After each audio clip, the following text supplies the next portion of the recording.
So Shams Charania reported earlier today that if the Bucks decide to make Giannis Antetokounmpo available for trade later this season, the New York Knicks will no longer have an exclusive negotiating window like they had in the summertime.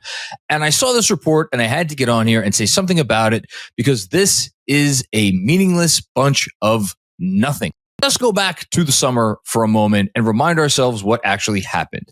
Giannis Antetokounmpo went to the Bucks and said, "Hey, I don't really want to be here. Can you trade me to the Knicks?" So what did the Bucks do to appease their superstar, never once intending on trading him over the summer, mind you?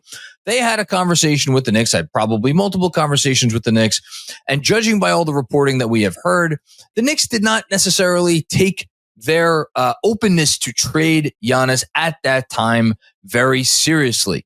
The only reason that there was a exclusive negotiating window, as Shams reported right before training camp, is that because the Bucks didn't have any incentive to talk to any other teams because Giannis only told them, "I want to be traded to one team, the New York Knicks." The key takeaway from that whole scenario is that an exclusive negotiating window does not change the price that you would be willing to accept for a player. Whether the Bucks talked to one team, 5 teams, or 29 other teams about trading for Giannis Antetokounmpo, they have a price in mind that is going to be a price that needs to be met in order for them to trade him. If that price is not met, they are not going to trade him.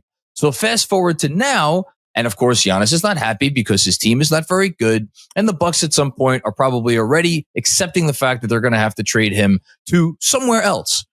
At that point, they will, of course, talk to other teams besides the New York Knicks.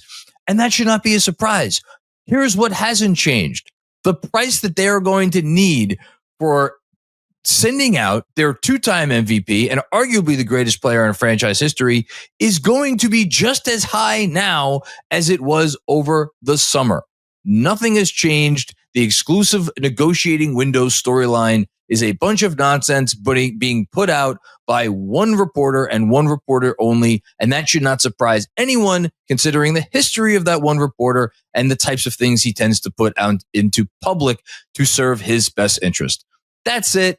Nothing to see here. Move on. It's your boy, Jonathan Macri. See you for more fun and games at Knicks Film School very soon.